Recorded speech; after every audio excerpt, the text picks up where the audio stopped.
Amém, amém. Boa noite, família. Tá todo mundo acordado mesmo? Boa noite, família. Eu não vou poder gritar muito, porque hoje minha voz está um pouco marromeno, mas ela já voltou em 60% depois que o intercessor botou a mão. Então, vai dar tudo certo hoje, amém? Família, a gente está numa série de mensagens chamada O Segredo da Oração em todas as situações. A gente já falou sobre o segredo da oração quando surgem os problemas. A gente já falou sobre o segredo da oração em dias de aridez. E hoje a gente vai falar sobre o segredo da oração em períodos de necessidade. Eu não sei se você já passou por alguma necessidade. Claramente que sim, todos nós já passamos por alguma necessidade específica. E nessa série de mensagens o foco é oração. E nos ambientes de necessidade que vão surgir da nossa vida, nós vamos ter estratégias do Senhor para que reflexões. E dentro dessas reflexões, ela começa a trazer alguns questionamentos do tipo: haverá períodos em que não teremos tudo aquilo que precisamos, ou que achamos que precisamos. E ela traz uma reflexão muito profunda em relação ao período da Segunda Guerra Mundial. Então, quando teve a Segunda Guerra, no pós-guerra, comece a imaginar aquele ambiente. Comece a imaginar na escassez de alimentos. Comece a imaginar como é que era para você conseguir viver com o básico. Destruídas, devastadas. E tempo. Os entes queridos que foram e não voltaram mais. Quantas necessidades surgiram por causa de uma guerra que aconteceu. E nos dias de hoje, mesmo em períodos de necessidade, a gente precisa entender que Deus está no controle de todas as coisas. Mesmo que todo período de necessidade surja, ele vem carregado às vezes de tristezas, frustrações, sensação que tudo está descontrolado, que tudo está dando errado. Mas a gente tem que lembrar que nós somos filhos e filhas de Deus. Nós temos que lembrar que o que está em nós, que o Senhor colocou em nós, é o que nos tira desses períodos de necessidade. E eu queria lhe convidar, como é que você tem olhado para Cristo? Você tem olhado para Cristo da maneira correta? Como é que tem caminhado o seu relacionamento íntimo com Jesus? Como você tem se relacionado com Deus? Vamos aprender um pouco nessa noite, vamos ter um momento de oração, amém? Pai amado, eu quero te agradecer. Eu quero te agradecer porque a tua presença é real nesse ambiente, Senhor. Nós podemos te sentir, Senhor. Nós podemos ouvir o teu soprar, nós podemos sentir o teu toque nesse lugar. Que a tua palavra frutifique, Senhor. Que a tua palavra ecoe nesse ambiente. Não por mim, mas pelo teu Espírito Santo que ecoa sobre esse lugar, sobre a tua casa, sobre essa família, Senhor. Assim que eu te oro e te agradeço, na autoridade do nome de Jesus. Amém. Então, para sairmos do período de necessidade, nós precisamos entender que existe uma necessidade que aparece nas nossas vidas, que é algo que talvez só apareça na minha de vez em quando, acho que não aparece na de vocês, mas a primeira coisa é que Deus dá sustento na necessidade financeira. Ninguém passa por dificuldade financeira aqui, né? Todo mundo é próspero, amém, em nome de Jesus. Então, gente, quando a gente começa a avaliar, talvez a gente esteja em alguma situação financeira difícil. Talvez as finanças não vão bem. Talvez a gente não tenha dinheiro suficiente para comer o que a gente gosta, para ir para onde a gente quer, para ir para um país que a gente deseja ir, porque a situação financeira não está legal. Às vezes a gente não consegue colocar o filho na escola que quer, porque a gente acha que a educação necessária para o nosso filho é naquele nível que a gente está esperando. E a gente começa sempre a colocar dificuldades financeiras em relação a tudo. Então, nossa vida e o mundo, ele conduz para isso, para que tudo ao seu redor necessite de dinheiro. Então, dificilmente você consegue sair para um canto, alguém diz, vamos para tal lugar? Não dá, porque eu estou sem dinheiro. Mas a pessoa, eu não te chamei para gastar dinheiro, eu te chamei para sair. Mas normalmente já é associado na nossa mente que sair envolve gastar dinheiro, porque possivelmente eu vou sair de carro, eu vou gastar gasolina. Não, mas você pode ir andando, então já não gasta gasolina. A pessoa, não, mas está gastando meu tempo, que é preciosíssimo, então eu estou gastando dinheiro de alguma forma. Mas a nossa mente está incutida a sempre achar que a gente necessita de dinheiro. Existem diversos problemas na área financeira. A gente poderia trazer diversos discursos, diversas áreas financeiras que a gente não está indo bem. Seja cartão de crédito, seja um empréstimo pessoal, seja um consignado. Existem diversas formas que, às vezes, o dinheiro está nos consumindo e a gente está necessitando sempre dele. Mas eu preciso declarar uma coisa para você nessa noite. Você não necessita de dinheiro, você necessita da presença de Deus. Você necessita do Senhor na sua vida. Você não vai deixar de ir por evento por falta de dinheiro. É possivelmente por falta de fé na presença dele que vai conduzir para você ter dinheiro. Então, quando você começa a entender que Deus é quem dá o sustento necessário, Deus é quem vai conduzir a sua casa. Eu tenho um testemunho interessante em relação a isso. Na verdade, área financeira, eu tenho diversos testemunhos e estou sendo tratado isso diversas vezes com o Senhor. Mas quando eu estava para casar, há 4 anos atrás, gente, eu sou novo, tá? Eu tenho uma cara assim, um pouco mais velho, mas eu sou novinho. Mas casada, quando a gente foi casar 4 anos atrás, eu e minha esposa, a gente tinha dito que, combinado, que ela não iria trabalhar. Só eu que iria trabalhar inicialmente, que acabou sendo perduramente sempre. Mas inicialmente a gente tinha combinado isso. Sendo que quando estava prestes a casar, existe uma coisa que acontece com todo recém-casado. Na verdade, com quem vai casar. Precisa pagar o casamento, né? E você vai morar num canto novo. E você precisa de... O que é que precisa? Dinheiro. Então você começa a dizer a diferença entre precisar e a diferença entre necessitar. Então eu estava precisando de dinheiro. Então, para facilitar, o que é que eu cheguei para ele e disse? Já que a gente está perto de casar, tu podia começar a procurar um emprego. Porque assim, você pegar meu salário da época, dava ali um salário mínimo e meio, algo do tipo. Se botasse um salário mínimo a mais, dava uma ajudada.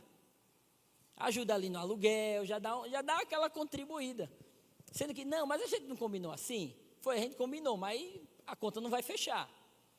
E em um determinado momento eu fui caminhar, fui correr assim com o Senhor de manhãzinha e comecei a orar ao Senhor. Senhor, as coisas estão tão difíceis, a conta não vai fechar. E eu sei que a gente tinha combinado, Manu, que ela não iria trabalhar no início e tal, mas é melhor começar a mandar currículo, porque vai que o Senhor provê. E poucas vezes o Senhor fala comigo com tanta ênfase, como Ele falou naquele momento. E Ele trouxe, pode procurar o quanto quiser, que eu não vou dar. Eu parei assim a caminhada. Sabe quando a gente tenta ainda dialogar com o Senhor, tipo, mas Deus, mas por quê? Para facilitar. O Senhor quer que eu viva na escassez? Você chegar para Deus, fazer que vai viver na escassez é brincadeira, né? Mas o Senhor, Ele fez, eu não vou dar, pode procurar, eu não vou dar um emprego, porque você tem que começar a entender que quem lhe sustenta sou eu, e não o seu jeito de fazer. Então, quantas vezes a gente não está no controle do barco, o barco está indo para bater lá, como é o nome? No iceberg, aí Deus vai lá e pega o controle, ajeita o barco todo bonitinho e tal, aí a gente faz, valeu Senhor, me dá de volta. Aí o que é que acontece? O iceberg de novo, voltando. Aí Deus vem lá, pega, puxa de novo, aí você faz, obrigado Senhor, deixa que aqui eu tomo conta. Sendo que a gente precisa entender que quem tem que tomar conta é sempre Ele. Não é a gente que tem que tomar conta. Sempre é Ele quem dá o sustento. Sempre é Ele que vai trazer qualquer ambiente. Deus vai suprir a necessidade. Porque às vezes a gente está confundindo necessidade com o que você precisa. Não precisa ter iFood toda semana. Você não necessita disso. Você precisa da presença de Deus. Você precisa dEle o tempo inteiro na sua vida. Você precisa dEle como sustento. Estou com vontade, tudo bem. Gente, não existe coisa melhor do que ter sobrado 2 ovos e um pão para você fazer para comer e está feliz, está tudo bem com isso. A gente começar a entender a grandeza de Deus na simplicidade do que Ele nos deu. E a gente deve orar para sair dessa situação. Existe uma oração lá em Mateus 6, verso 33, que diz: busquem, pois, em primeiro lugar o reino de Deus e a sua justiça, e todas essas coisas lhes serão acrescentadas. Então, ore primeiro buscando o Senhor e o reino. Eu falei isso da última vez. Gente, não é acrescentar para ir para o reino. É ir para o reino para acrescentar. Ele vem em primeiro lugar. E a gente tem mania de querer usar Deus como um meio para que a gente obtenha um desejo. E Deus não é um meio para a gente obter o que a gente quer. Deus é o fim, o início. Deus é tudo o que a gente precisa. E se mesmo que a gente esteja desejando algo, a gente tem um sonho de algo, Ele continua sendo suficiente. Ele continua sendo o único que vai suprir as nossas necessidades. Você pode rodar esse mundo inteiro, ter todo o dinheiro do mundo. Se você não tiver a presença de Deus, nada vai te completar. Não adianta não ter o Senhor. Então busque o reino de Deus em primeiro lugar. E a gente deve orar do seguinte, 1 Timóteo 6, verso 8. Por isso, tendo o que comer e com o que vestir-nos, estejamos com isso satisfeitos. Devemos orar agradecendo por tudo que o Senhor já nos deu. Sabe, a pessoa que tem 3 sapatos aí, ou poder ter um quarto. Mas eu tenho 3. E tem gente que não tem nenhum. Eu conheço um amigo que tem 17. Aí eu já fiz para ele, tu já começou a dar? Ele já deu uns 4. Pronto, precisa começar a dar mais, né? Porque 17, tem quantos pés, amigo?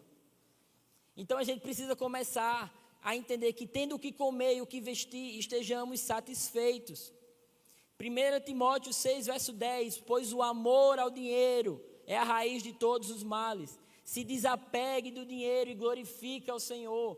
Gente, eu não estou dizendo que você vai pegar dinheiro e botar fogo, até porque isso é crime. Não pode botar fogo em dinheiro, não. Até porque a gente bota fogo quando a gente gasta com besteira, dá na mesma, né?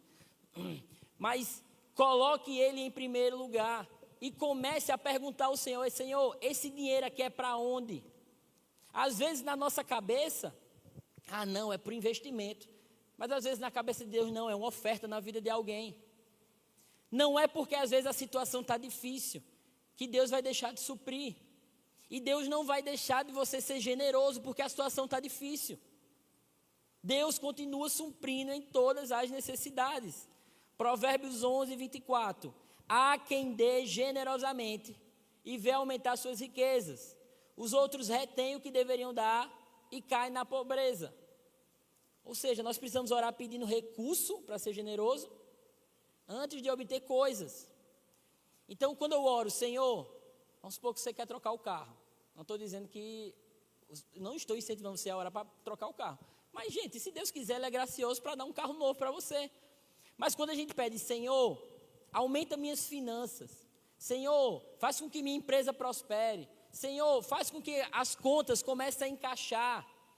Aí o que vai mudar, se Deus vai fazer ou não, é o que vem após. Para que eu possa expandir o reino de Deus, para que eu possa começar a ser expansionista num terreno que está aqui, numa igreja que tem quase 1000 membros, que tem 84 expansionistas.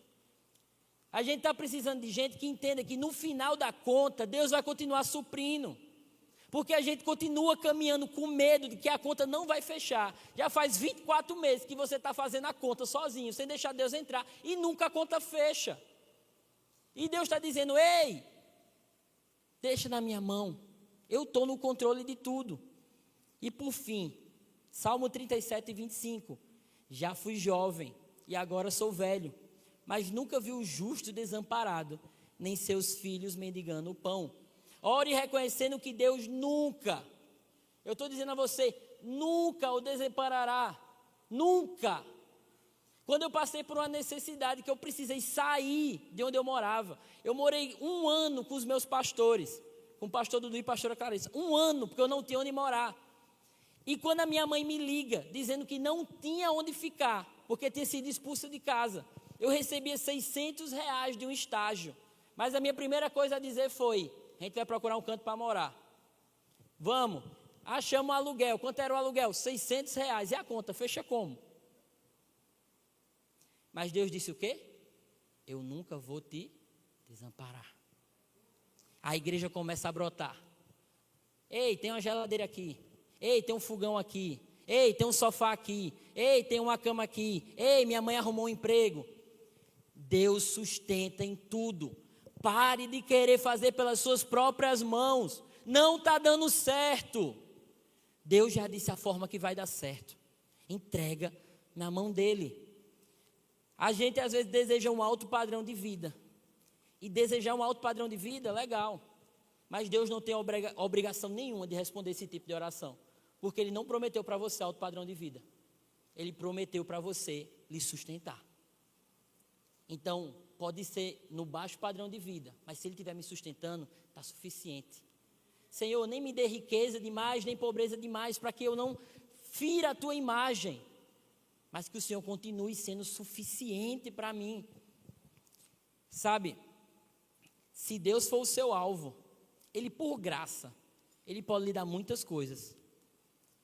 Mas como eu disse, Ele não vai ser um meio para um fim do que a gente deseja. A gente tem que parar de querer procurar Deus quando as coisas estão ruins, quando as coisas estão difíceis e a gente fica querendo procurar o Senhor. Ou às vezes a gente quer lá, sobrou um dinheirinho, aí a gente vai lá na aposta, né?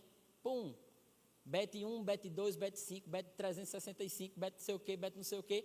Aí depois deu certo a bet. Obrigado, Deus. Obrigado, Deus. Deus não está nisso não, gente.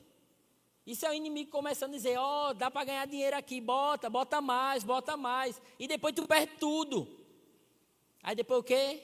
Ô, igreja, me ajude, estou precisando de intervenção. Por quê? Porque a gente estava dizendo que Deus estava onde não estava. Se não ficou claro, beta é do diabo, tá bom? Só para ficar um negócio bem respondido. Segunda coisa, para sairmos desse período de precisar entender, desses períodos de necessidade, nós precisamos entender que aquele que venceu o mundo nos tira da necessidade, do ânimo e da alegria. Você tem necessidade de sempre ficar alegre? Parece que para levantar da cama é um negócio assim, para carregar suas forças. Falta coragem, falta força, falta ânimo, falta tudo. E parece que a gente tem uma necessidade de que as coisas nos animem. Ah, uma série me animar, um filme me animar. Estava falando de dinheiro. Ah, o salário entrar na conta para me animar. Uma venda entrar na conta para me animar. Então, tudo a gente coloca que precisa nos animar. Sendo que tudo que a gente está rouba a nossa alegria. A gente perde a alegria com muita facilidade. Talvez a gente acordou, está bem, tomou o café, tudo ok ali. Talvez, na verdade, para alguns já estraga aí. Às vezes a pessoa pegou o ovo, ovo podre. Ah, estragou o meu dia. Mas vamos lá, o ovo deu ok, não está podre. Entrou no carro, foi sair. Aí apareceu um abençoado, cortando. Estragou meu dia. Então, por muito pouco, a gente entrega a nossa alegria. Sabe, Esaú entregando a primogenitura dele, é o que a gente faz toda vez com a nossa alegria. A gente entrega muito fácil. A gente entrega muito barato. E eu queria lhe convidar, como João 16:33. Neste mundo vocês terão aflições.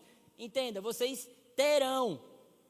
Eu não estou dizendo se é tipo, existe uma possibilidade de ter aflição. Não, terão aflição. Então, bem-vindo ao mundo. Você está junto comigo, eu junto com você. Nós teremos aflições. Contudo, tenham ânimo, pois eu venci o mundo. Isso é o seu motivo de alegria. A voz até voltou. Esse é o motivo de alegria. Ele venceu o mundo. Então pode vir a aflição que for, ele já venceu. Ele já conquistou na cruz. Então não existe nada aqui que possa me suprir, pois ele já venceu o mundo. Então tenha um ânimo. Pode passar o mazelado na frente, no trânsito, pode o ovo estar podre, mas você tem bom ânimo, alegria no Senhor.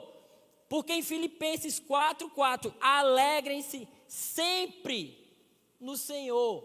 Sempre. Não é quando o ovo está bom, é sempre. Alegrem-se sempre no Senhor. Novamente direi, alegrem-se. Gente, a igreja é o ambiente da alegria. A igreja não tem que ficar conhecida pelo ambiente onde as pessoas choram, mas o ambiente onde as pessoas sorriem.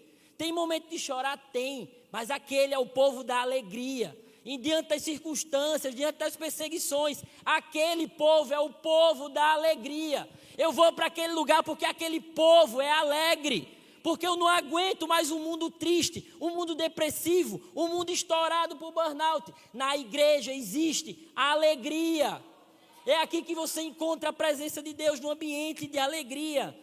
Neemias 8, verso 10. Portanto, não se entristeçam, porque a alegria do Senhor é a vossa força. A nossa força está no Senhor. Sabe, a tristeza às vezes vai bater a porta. O desânimo vai fazer aquele toque, ó. Mas em Salmo 27, verso 14, espera no Senhor, anima-te, e Ele fortalecerá teu coração. Espera no Senhor. Peça ao Senhor para guardar o seu coração. Eu não estou dizendo que não vai chegar esse momento de tristeza para você, mas você tem estratégia para vencer.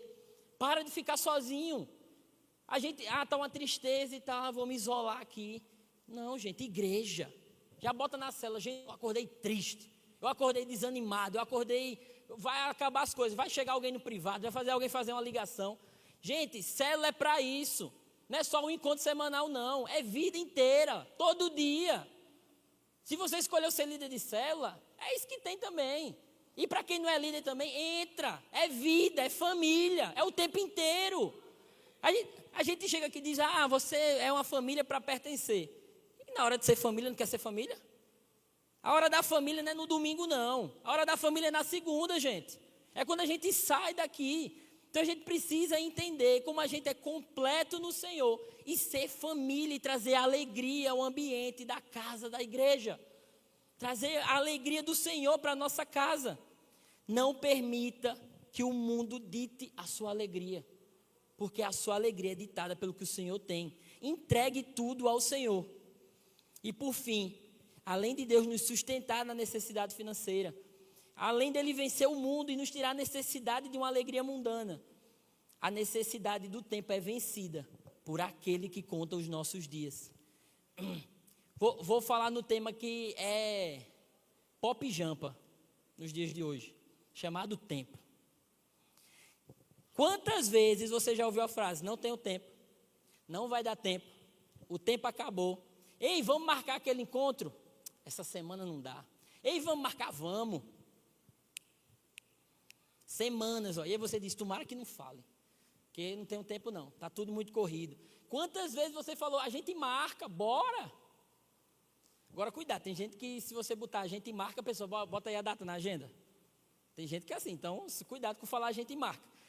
O seu tempo tem sido roubado, tempo é luxo hoje, gente. As pessoas têm confundindo, dizendo que a gente vive um tempo de uma economia da informação. É muita informação, é muita coisa. Sendo que o que a gente vive é uma economia da atenção. Porque a economia trata do que é escasso. Informação tem muito, a atenção tem pouco. Eu não sei quantos por cento daqui realmente estão atentos ao que eu estou falando. Mas quando a gente está nas redes sociais, a gente está derramando atenção a algum lugar. E a gente vive dizendo que não tem tempo. E eu até entendo você dizer, eu trabalho umas 8 horas, vamos supor que você durma bem, então você dorme 8 horas, mas isso aí na média do brasileiro não é comum. Sabe quantas horas você não tem tempo para o Senhor, não tem tempo para passar tempo com Ele, não tem tempo para sala, não tem tempo para nada.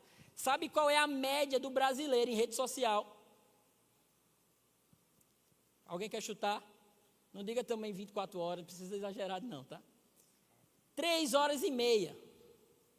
Essa é a média, 3 horas e meia. Gente, o que é que dá para fazer em 3 horas e meia? Acho que muita coisa, né? Mas além dessas 3 horas e meia na rede social, a gente passa em torno de 3 horas na televisão, no YouTube, no Netflix, no HBO, na Disney ou qualquer outro streaming que aparecer. Já dão 6 horas e 30. Por isso que não tem tempo para fazer nada. Não é falta de tempo, é falta de prioridade. Então quando a gente começa a entender isso, que não é por falta de tempo, mas é por falta da gente priorizar o Senhor nas nossas vidas. Olha o que diz o Salmo 90, verso 12. Ensina-nos a contar os nossos dias, para que o nosso coração alcance sabedoria. Mateus 10, verso 30. Até os cabelos da cabeça de vocês estão todos contados. Deus é soberano em todas as coisas. Deus é soberano sobre o tempo. Deus é soberano sobre a sua circunstância. Então, não vai acontecer porque você quer que aconteça. Não vai acontecer no seu tempo. Não vai acontecer com os seus recursos. Vai acontecer quando Deus quiser. E Ele pode não querer. Desculpa dessa informação. Ele pode não querer. Ele pode dizer não. E não, mas se essa situação mudar, assim, eu posso dizer se Ele vai dizer não. Mas e aquilo? Não. E não é não, gente. Mas a gente tem que parar de ficar batendo na porta no que Deus já disse que era não. Porque às vezes quando Deus está dizendo insistentemente não, é o nosso coração que ainda não mudou para a vontade de Deus. Nós somos a igreja, aquele que vive a vontade de Deus. E não Deus vive a vontade da igreja. A gente tem que começar a entender isso. A igreja é regida por um Deus. E não a igreja que rege Deus. É Deus que manda na situação. É Deus que manda nas circunstâncias. É Ele que está no controle de todas as coisas. Sabe, a vida está demandando tanto o nosso tempo. Sabe, é lançamento de filme. É lançamento de jogo. É lançamento de música nova. É lançamento disso. É lançamento daquilo. E a sua cabeça fica, eu preciso ouvir, eu preciso assistir, eu preciso ver, eu preciso disso. É o tempo inteiro. O mundo dizendo que você precisa assistir alguma coisa. E o que é que a sua cabeça faz? Eu estava conversando com minha esposa esses dias e a gente estava falando sobre cansaço. É outra coisa que aparece com todo mundo. Ah, estou cansado. Mas às vezes a pessoa não sabe nem dizer o que é que está cansado. Só está cansado. Às vezes não é físico, não é emocional, mas está cansado. Aí você vê o dado de 3 horas e meia na rede social, deixando seu cérebro pipado de coisa, de informação. Vai tentar dormir, não dorme bem, acorda mal e está cansado. Por que está cansado? Não, é porque eu estou servindo demais na igreja. É não, porque está 3 horas e meia na rede social. É porque a gente não está cuidando bem do nosso corpo, cuidando bem da nossa saúde mental antes da igreja. Sendo que a gente gosta de assumir a culpa na igreja, porque é onde a gente serve de forma voluntária. Então a gente precisa começar a priorizar as coisas que o Senhor tem para a nossa vida. Tudo está na nossa cabeça, mas a gente precisa reordenar as prioridades para aquilo que é eterno. Não o que é humano, não o que está aqui, gente, mas no que é eterno. Esse é o nosso anseio, essa é a nossa vida. Quando Eclesiastes 3 traz que o tempo pertence ao Senhor. Dedique tempo em oração, gente. Quantas vezes você puder, se dedique em oração. Toda segunda-feira, 6 da manhã, tá os homens de valor lá, numa sala de oração. Começou as mulheres também, 6 horas da manhã. Se coloca à disposição do Senhor para orar, para se entregar o que é que Ele tem para a sua vida. Comece a priorizar, para de perder tempo com futilidade. Tipo, gente, eu gosto muito de assistir futebol, gente. Mas tem hora que não dá para assistir. Porque precisa ter prioridade. Existe coisa que o Senhor está me chamando para fazer, que está na hora do jogo e tudo bem. Se ganhar, show. Se perder, show também. Porque se o Senhor voltar, eu não vou estar vendo o jogo do Palmeiras, não. Eu vou estar louvando ao Senhor porque Ele está voltando. Esse deve ser o nosso anseio. Alguns, meu Deus, ele é torcedor do Palmeiras, descredibiliza toda a pregação agora. Brincadeira, gente. Delegue, invista tempo com a família. Reserve tempo para servir ao Senhor. Lembre-se que somos filhos de Deus, que não é limitado pelo tempo. Então viva na perspectiva de como Ele nos vê. Ele não nos vê no limite do tempo, gente. Quando Ele declara suas promessas sobre nós, é atemporal. Vai existir o tempo dele de fazer. E a gente está falando muito sobre questão de descanso. E a gente às vezes acha que... Minha esposa que falou isso. A gente de vez em quando de noite fica conversando, aí vê uns negócios. E Deus trouxe algo assim para ela que eu fiquei com o coração bem... Uau, Senhor, é muito isso. Às vezes a gente acha que Deus descansou ao 7º dia. Que Ele estava cansado dos 6 primeiros. Mas Deus descansou ao 7º dia porque Ele estava satisfeito com os 6 primeiros. O seu descanso tem que ser por satisfação do que foi feito na semana. Não porque está cansado do que foi feito. O descanso começa a ser realmente restaurador quando é por satisfação.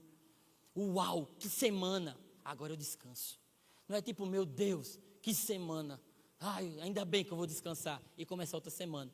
Não, é uau, estou satisfeito com o que o Senhor fez. Estou satisfeito com o que o Senhor me tocou para fazer. Agora eu vou descansar, porque eu estou com expectativas para a próxima semana. Isso é a nossa mentalidade como igreja, gente, como família. É isso que a gente precisa entender. Nós precisamos entender que Deus está no controle de tudo. Que Ele vai dar escape nos dias das necessidades, quaisquer que sejam. Mas nós precisamos nos submeter a Ele. Nos animar, nos alegrar pela sua misericórdia. As mãos do Senhor estão sempre abertas, esperando que nos submetamos a Ele, para assim Ele nos tirar do vale das necessidades. É quando a gente entender nossa submissão a Ele, é que a gente vai começar a entender sobre a sua soberania, sua supremacia. Eu não sei em que área você está tendo dificuldade. E eu queria te convidar a ficar de pé nesse momento. Eu não sei se é sua área financeira. Eu não sei se você está passando por um tempo de tristeza, de desânimo, precisando de alguma injeção de alegria. Eu não sei se a sua dificuldade é falta de tempo. Mas para todas essas necessidades só existe uma resposta: a suficiência do Cristo, a suficiência de Deus, a suficiência daquele que nos preenche, que é o Espírito Santo de Deus. E eu queria te convidar você nesse instante a fechar os seus olhos. E eu quero que você entregue a sua necessidade nesse momento. Talvez eu não citei especificamente a sua necessidade, mas você sabe que tem.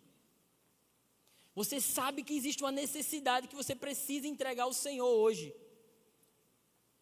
Comece nesse instante, de olhos fechados, a convidar o Senhor para esse momento. Senhor, eu quero te entregar as minhas finanças. Senhor, eu quero te entregar a minha tristeza. Eu quero te entregar a minha depressão. Eu quero te entregar a minha ansiedade. Eu quero te entregar o meu burnout, Senhor. Eu quero te entregar a minha falta de tempo, a minha falta de prioridade, Senhor. Eu quero te entregar os meus sonhos, os meus planos frustrados. Eu quero hoje, Senhor, trabalhar pela tua suficiência. Trabalhar pela tua plenitude, Jesus. Eu quero te convidar a ser suficiente em mim. Eu quero parar de ficar no leme desse barco. E quero te convidar para que o Senhor conduza tudo, Jesus. Conduz a minha casa. Conduz o meu trabalho, conduz a minha empresa. Conduz o meu coração, os meus sentimentos. Para um ambiente de plenitude. Comece nesse instante, enquanto essa canção toca, a entregar as suas necessidades ao Senhor.